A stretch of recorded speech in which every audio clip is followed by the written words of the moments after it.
Então, pessoal, vamos continuar os nossos comentários a respeito da prova, da avaliação A1. Então, vamos lá. A próxima questão a ser analisada por nós, não é, professor Francisco? É a questão G. E aí, professor, o que o senhor vê? Pois é, olha lá. A questão G diz assim: a expressão em destaque no trecho que segue pode ser considerada como elemento de coesão. Assinale a alternativa correta para o tipo de referência realizada a partir da expressão em destaque. Abre aspas. A nova lei municipal regulamenta a simplificação do processo de registro empresarial e a criação e instituição do alvará digital, que permitirá a abertura de uma empresa pela internet. Tais medidas reduzirão para até 48 horas o tempo total gasto no processo de registro do empreendimento. Aí tem a fonte e aí tem as alternativas. Primeiro, catáfora. 2, anáfora. 3, deítico. E 4, elipse. Então, vocês estão vendo que nós temos aí alguns elementos, né, que foram estudados nas aulas com elementos de coesão. E aí o texto citado, né, ele coloca justamente a nova lei municipal, que é regulamentada, e lá na frente, né, tem sublinhado aí tais medidas. Então, qual seria o processo utilizado aí como elemento de coesão? Seria uma anáfora, uma catáfora, um deítico, um elipse? Então, quem marcou a número 2, anáfora, acertou. Por quê? Porque anáfora, o próprio nome já diz, é repetição. É uma retomada de algo que já foi dito anteriormente. E nesse caso, o que foi esse algo que foi dito? Vejamos aí no slide. A nova lei municipal regulamenta a simplificação do processo de registro empresarial e a criação e instituição do alvará digital, que permitirá a abertura de uma empresa pela internet. Aí logo em seguida vem o termo que retoma tais medidas. Que medidas foi essa? A nova lei municipal que regulamentou, né, a simplificação do processo de registro empresarial. Com isso, reduzirão para até 48 horas o tempo total gasto no processo de registro. Então veja bem, para não repetir, para o texto não ficar embolado, cansativo, utiliza-se um outro elemento que retoma aquilo que já foi dito anteriormente. Isso nós chamamos de anáfora. Vamos para a outra questão? Na questão H, nós temos aí, muitas vezes, não há conectivo, ou seja, aquilo que liga um elemento ao outro, operador argumentativo que une as informações dadas, tal como no trecho abaixo. Para essa modalidade de coesão, assinale a alternativa correta. Aí nós vamos ter o trecho. Abre aspas.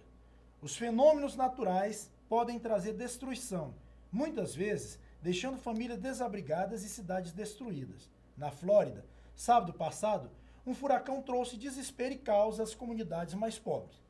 Aí nós temos aí, né, nós temos um texto coeso, né, nós temos um texto bem construído, mas nós não sentimos aí, né, assim como no texto anterior, um elemento que una, né, um conectivo que una essas orações. Nós temos aí um processo chamado justaposição, ou seja, são períodos que estão um ao lado do outro e que mantêm esse texto coeso e que caminham justamente para dar aquele sentido que nós esperamos, que nós chamamos de coerência. Então, quem marcou aí a alternativa 2, justaposição, acertou. Nós vamos aí agora, parabéns para todos vocês que acertaram e continuem estudando. A professora Sibéria agora continua. Então, pessoal, na próxima questão, né, na questão da letra I, nós vamos discutir o quê?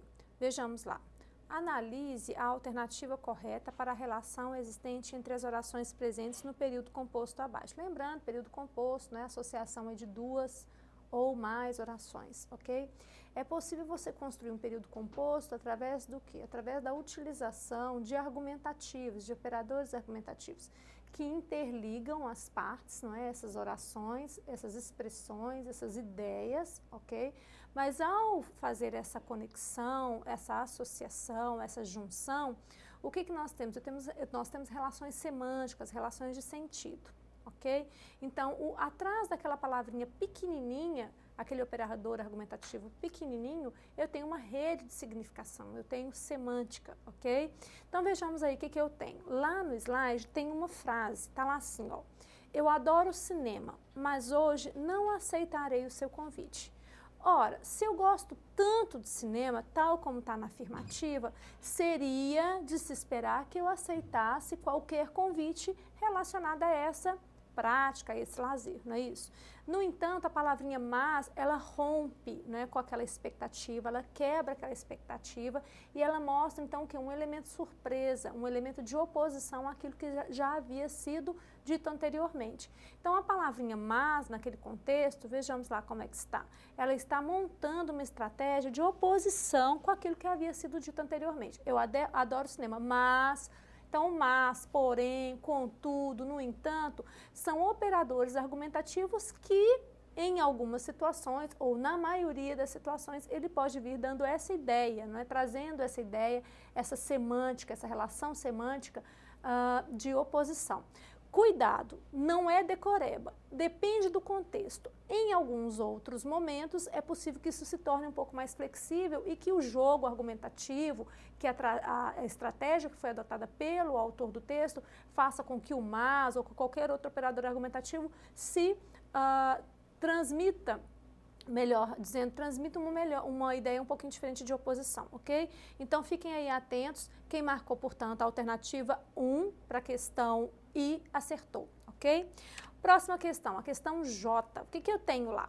Na aula 3, pessoal, nós estudamos os 4 princípios fundamentais responsáveis pela coerência textual. A esses princípios, Michel Charolles, um professor francês, denominou meta-regras de coerência. Sobre as meta-regras de coerência do professor Charolles, não é? Assinale a alternativa correta. Eu poderia voltar aí a fazer uma revisão da aula, lembrando vocês, né, que a coerência, ela se sustenta também com o aporte da coesão, não é? Com o aporte de um texto bem elaborado, um texto que foi o quê? Costurado, não é isso? Construído. Mas nesse elemento de coesão, ele vai, para promover a coerência, trazer algumas estratégias, não é? E algumas delas são consideradas como meta-regras, ou seja, se infringir essas regrinhas, pode ser que a coerência não fique tão clara, não seja tão eficiente, não consigamos fazer com que o texto tenha tanta coerência assim. Quais são, então, as meta-regras defendidas pelo professor Charolles? Veja lá no slide, eu tenho que, na questão 4, na alternativa 4, eu tenho todas as meta-regras defendidas pelo professor Charolles. Olha lá, são meta-regras de coerência, aquelas que são chamadas de meta-regras de repetição, de progressão, de não contradição e de relação. Mais importante do que saber o nomezinho dessas meta-regras é lembrar como usamos e identificá-la também nos textos alheios, ok? Eu espero que vocês tenham realmente saído bem na prova. Nós nos encontramos durante as nossas aulas e também nos comentários através do portal do AVA, ok? Nós vamos disponibilizar também esse material impresso, ok? Em PDF, para que vocês possam consultar esse gabarito comentado, ok? A gente aguarda vocês por lá. Não é isso, professor? Isso mesmo, professor Sibeli. Obrigado.